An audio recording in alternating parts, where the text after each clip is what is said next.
It's been 18.5 years, but Princess Peach is finally back in the leading role of her own video game, and Mario, Luigi, Bowser, and everyone other than Toad are nowhere to be found. This is Princess Peach Showtime, a game where Peach has to dress up in a variety of different outfits and defeat the Sour Bunch led by the evil witch Grape, who have taken over Sparkle Theatre. Peach just happened to be there when it all went down, but rather than sit idle and wait for the usual heroes, she instead teams up with Stella, a guardian fairy of the theatre, and the two head into each of the theatre's plays in order to free the captured Sparkler, all while Peach struts her stuff as the latest actress on the scene. It's time for the curtains to rise, because it's showtime. The story for this game is a fairly enjoyable one. Don't be expecting any twists or turns, it's an action Mario plot through and through. But in a similar way to Odyssey, this story has many big bombastic moments that really stick in the player's mind, especially towards the end of the game. Claiming there is only one story in this game is also a little misleading, as each of the game's 10 plays actually has a mini storyline of its own, where Peach is the lead actor and must help out or protect the Theets, who make up the rest of the game's cast.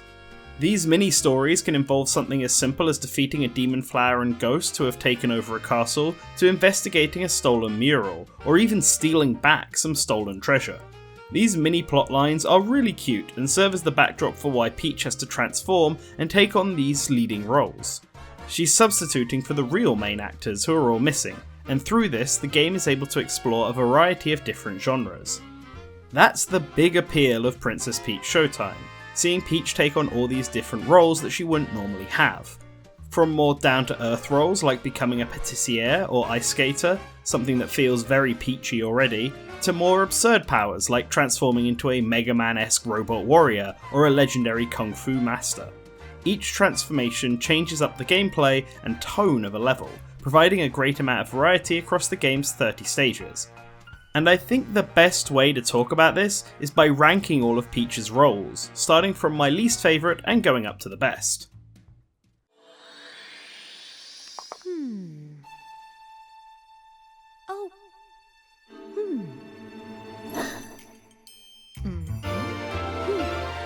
On the case. I like detective stories and games, but this is definitely the weakest of Peach's performances. It's by far the biggest genre shift of the bunch, but that's also part of the problem. Detective Peach is a slow time, with stages taking upwards of 5 minutes longer than the other levels on average. Length wouldn't be so much of an issue if the stage was really fun though, but Detective Peach is too simple for that. The answers are almost always telegraphed and very obvious, meaning the gameplay is slowly walking up to the obviously suspicious spot and pressing investigate. They get a couple of good puzzles out of it, like trying to figure out who or what the Sour Bunch are disguised as, but the very nature of these puzzles means that replaying these stages are kind of dull.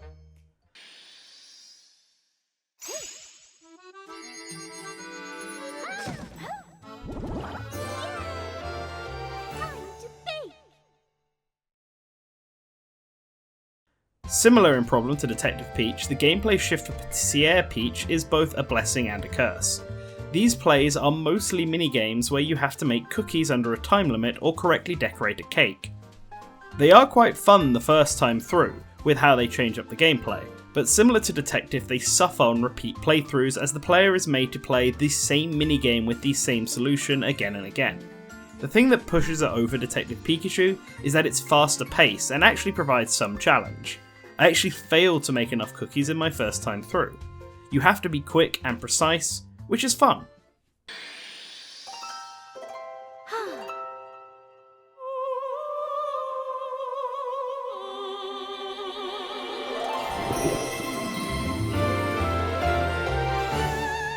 Enchanting.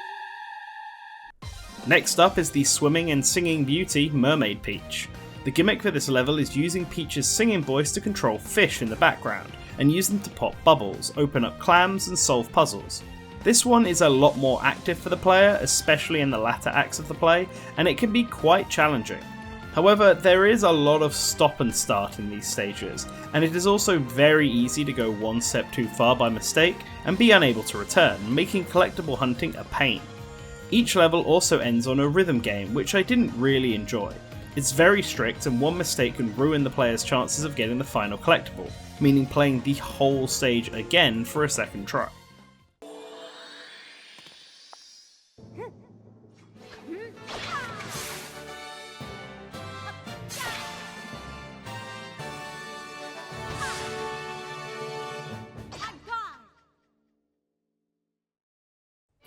It's the poster transformation. Swordsman Peach is the first style players will experience, and because of that, it is both fun and basic. Peach can attack enemies and dodge incoming attacks, both by sidestepping enemies or jumping over them, and while this is fun, compared to what will come later on, the gameplay is very basic. Its 3 acts involve a lot of samey combat, and the platforming sections either ask the player to dodge an attack, or just break down a barrier with no real threat. It's fun and every act comes with a boss fight, but all the other combat focused powers are just more interesting.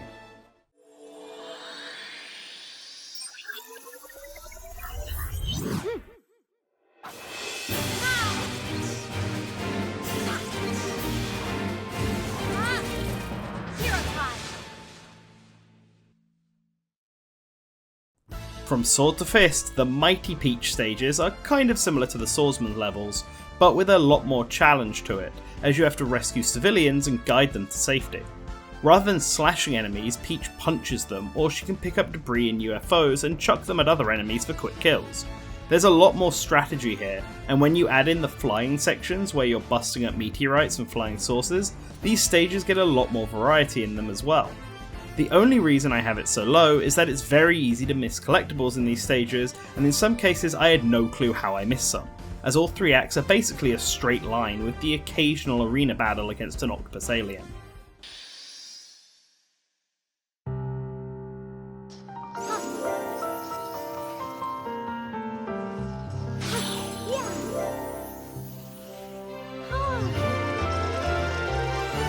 Time to shine. Next up is the most enjoyable of the non-action stages. The ice skating plays have Peach performing spins and jumps while dodging obstacles and preventing the Sour Bunch from stealing the show. Each of its 3 acts has real variety, with one being more focused on learning the ropes, one being an auto-scrolling performance, and the last being more platform focused. It feels very nice to control Peach in these levels as she glides across the ice, and the boss fight that comes at the end of each act is a lot of fun. Also, these plays have the best music in the game associated with them. It sounds like something straight out of Mario Kart. Easy.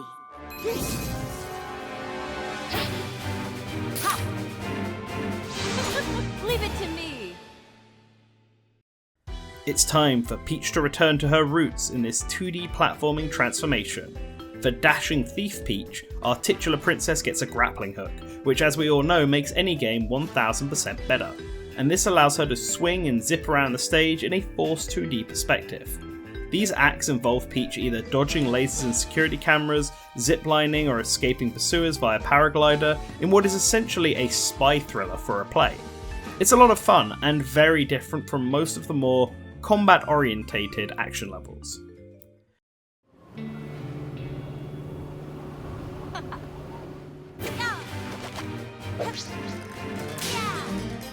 Howdy there.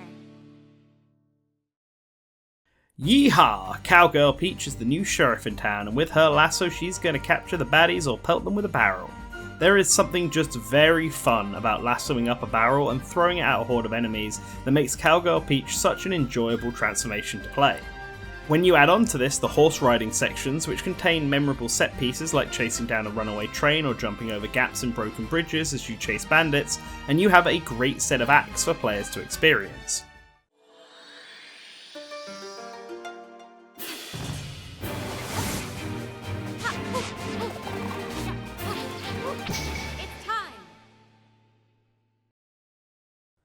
The second best transformation sees Peach get her stealth on, as she uses her covert techniques to avoid being spotted by the Sour Bunch guards, who have taken over the local castle and captured the ninja master.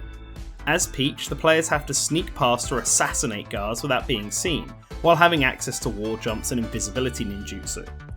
All three of these acts provide some fun stealth challenge, and all involve some kind of energetic auto-running section and bombastic conclusion that has the princess utilise some secret ninja techniques to clean house and provide an exciting finale. It's great.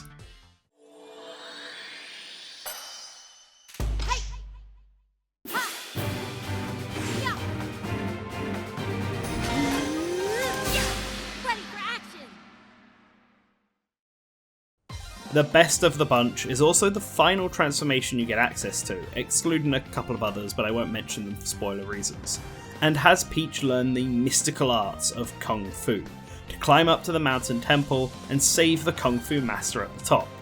Kung Fu Peach sweeps the other action-focused transformations thanks to several factors. While the combat is basic in the same way that Sword is, many of the combat encounters require the player to parry the enemy's attacks rather than blindly hit the action button, and the platforming is also a lot more varied. There's also quite a lot more going on level design wise for the combat, with these poles you can spin around on for massive damage, or these houses you can kick down to crush the enemies below. Lastly, the bosses are far more challenging and satisfying for Kung Fu Peach, as they require precise timing to block attacks and retaliate, which feels far more satisfying to pull off. The last piece of gameplay that is worth mentioning here are the bosses. Shoutouts to Grape and her gang of theatre-themed familiars. They can genuinely be terrifying in some cases, especially that cat boss, and provide more interesting boss fights than what is standard for a Mario title nowadays. Looking at you, Super Mario Bros. Wonder. I also quite like Grape as a villain. I hope she can stick around and become what King Boo is to Luigi, but for Peach. The other big appeal of Princess Peach Showtime is its presentation. Good Feel are back once again, continuing to show off as the visual art style of this game is incredibly charming. The setting of the game is a theatre and every level is a new stage play, and the game really leans into this visual identity. Objects that are far away will be painted on the background or made of thin cardboard, and then become an actual prop in the next scene when Peach gets closer. In order to get a big crowd shot, the game will project visuals onto the walls in the back, and then just have a few actors in the foreground, just like a real play might do. One of my favourite aesthetic choices can be found when Peach swivels into the background of a stage, or at least attempts to, as rather than Peach going back, the entire set will flip around instead, while Peach stays where she is. Another aesthetic choice I really enjoy is how a lot of the props, like the horse and the cowgirl sections, are clearly puppets where you can occasionally see the string going up and off the top of the stage. It's little touches like this that really add to the charm of the game, and the charm is probably the strongest part of Princess Peach Showtime. To beat the game is not a difficult ask. Depending on the gameplay style, it can be very lax, and most transformations only give Peach one additional ability to use, so it's very easy to simply pick up and understand how the game plays. This isn't to say the game is devoid of challenge, of course. Some of the EX levels can be quite hard as you avoid taking any damage while trying to rack up a score. And if you are going for 100%, the game can get quite tough. While nowhere close to being as obnoxious as Yoshi's Crafted World was with its collectibles, Princess Peach Showtime still asks the player to play through every level and fight every boss at least twice in order to 100% the game, thanks to the inclusion of post-game collectibles. It's also one of those titles where the player can't move backwards through scenes, meaning it's very easy to miss a sparkle and be unable to backtrack and find it. You have to clear the level first so that the collectibles register, and then play through the entire level again. It can be annoying, but each stage takes on average 10 minutes to complete, so by pacing myself I managed to not get too frustrated while playing. And it's not so bad that I gave up going for 100% like I did for Crafted World. And the charm is a big part of that. I had a smile on my face the entire time I was playing through Princess Peach Showtime. I wouldn't call it a hard game at all, and it's not massively deep either, but it is a lot of fun, with a theatre full of charm and a top-notch set design and musical score. It's deserving of an encore, and I hope it gets one in the future. The concept of Peach donning several unique outfits and taking on all these roles is solid, and I'd love to see them expand on this in further entries. For now though, I recommend getting a comfy seat and enjoying the show that's currently performing. You'll have a great time. A special thank you to Nintendo for providing us with this copy to review. We hope it does them well. And a special thank you to all of our patrons. The $5 plus tier are on screen right now.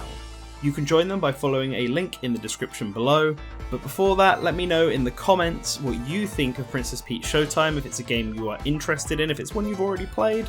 I'd be interested in hearing your opinion.